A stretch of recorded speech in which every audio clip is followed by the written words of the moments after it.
Hello friends, welcome once again to health made easy और मैं हूं डॉक्टर नीरज।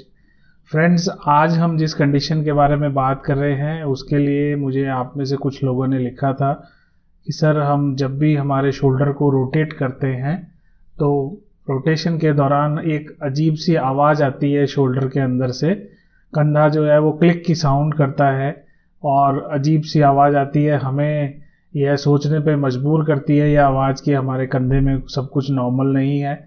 कुछ लोगों ने लिखा था कि इस आवाज़ के साथ कभी कभी उन्हें दर्द भी महसूस होता है, और कुछ लोगों ने लिखा था कि सिर्फ आवाज़ ही आती है लेकिन हमें यह डाउट रहता है कि कंधे में सब कुछ ठीक नहीं है, क्या प्रॉब्लम है हमें समझ में नहीं आती है। अदर किसी भी मूवमेंट में हमें प्रॉब्लम नहीं है, हमारा कंधे की सारी फंक्शनिंग एकदम ओके है। सिर्फ हम जब रोटेट करते हैं शोल्डर को तब यहाँ से आवाज़ आती है। इसके अलावा हम आराम से वेट उठा सकते हैं, किसी चीज़ को पुल कर सकते हैं, पुश कर सकते हैं, लेकिन किसी तरह की दिक्कत नहीं आती है। तो जनरल टर्म्स में इस चीज़ को क्लिकिंग शोल्डर कहा जाता है या इसे पॉपिंग शोल्डर भी कहा जाता है, और मेडिकली इसे शोल्डर क्रेपिटस कहा जाता है। जनरली ये कंडीशन जो है काफ़ी लोगों में देखी जाती है क्योंकि हमारी आजकल की लाइफस्टाइल इस तरह की हो गई है, क्योंकि ज़्यादातर लोग वर्कआउट नहीं करते हैं। अगर करते भी हैं तो भी वे लोग अपने वर्कआउट में रेगुलर नहीं होते हैं, तो कई बार इस तरह की कंडीशन देखने में आती है। अब हम ये देखते हैं कि क्लिकिंग या पॉपिंग शोल्डर जो है ये कंडीशन क्यों होती है, क्या कारण होते हैं इसके होने के। तो जनरली क्लिकिंग शोल्डर या पॉपिंग शोल्डर होने के 3 इंपॉर्टेंट रीजंस होते हैं, जिसमें सबसे पहला और इम्पॉर्टेंट रीजन ये होता है कि हमारा शोल्डर जॉइंट जो होता है इस तरह से सॉकेट और बॉल जॉइंट होता है, और इस तरह से इस सॉकेट में हमारी आर्म की बोन मूव करती है ऊपर और नीचे, आगे पीछे और सभी तरफ रोटेट करती है। इस बॉल एंड सॉकेट जॉइंट में जॉइंट के जस्ट नीचे यहाँ पर एक जेली लाइक स्ट्रक्चर होता है, जेली लाइक फैट का पैड होता है। इस स्ट्रक्चर को बर्सा कहा जाता है और यह स्ट्रक्चर इन दोनों बोन्स को आपस में टकराने से रोकता है, यानी कि यह एक शॉक एब्जॉर्बर का काम करता है।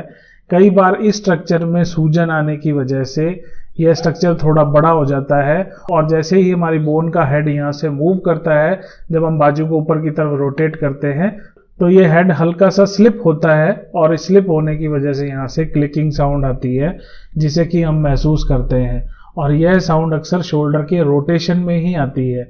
इसके अलावा दूसरा इंपॉर्टेंट रीजन ये है कि हमारे शोल्डर को पीछे से सपोर्ट करने वाली जो बोन है जिसे कि स्कैपुला कहा जाता है, इसके फ्रैक्चर में हीलिंग के दौरान कई बार इसके जो दोनों सरफेसेस होते हैं जहां फ्रैक्चर हुआ है ये प्रॉपरली नहीं जुड़ पाते हैं, और कई बार थोड़ा सा ऊपर नीचे जुड़ जाते हैं, जिसकी वजह से वहां पर एक उभरा हुआ सरफेस क्रिएट हो जाता है। और जब भी हम आर्म को ऊपर की तरफ मूव करते हैं तो हमारी स्कैपुला और रिब्स के बीच में एक जर्क क्रिएट होता है, उसकी वजह से भी कई बार इस तरह की आवाज़ शोल्डर पे से सुनाई देती है। इसके अलावा तीसरा इंपॉर्टेंट रीजन ये है कि हमारी आर्म की बोन और इस सॉकेट को आपस में फिक्स रखने के लिए 4 इंपॉर्टेंट मसल्स होते हैं जिन्हें कि रोटेटर कफ मसल्स कहा जाता है।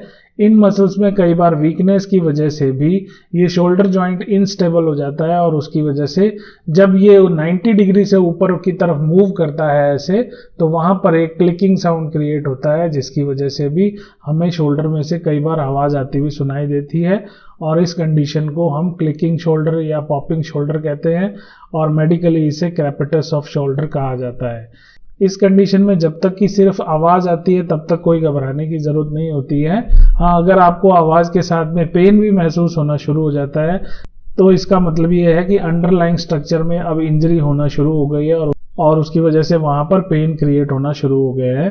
तो अब ये ध्यान देने वाली कंडीशन डेवलप हो गई है, तो उसके लिए आपको किसी अच्छे फिजियोथेरेपिस्ट से कंसल्ट करके इसको प्रॉपरली डिटेक्ट करवाना चाहिए, डायग्नोज करवाना चाहिए। अब इसके मैनेजमेंट के लिए क्या किया जाता है?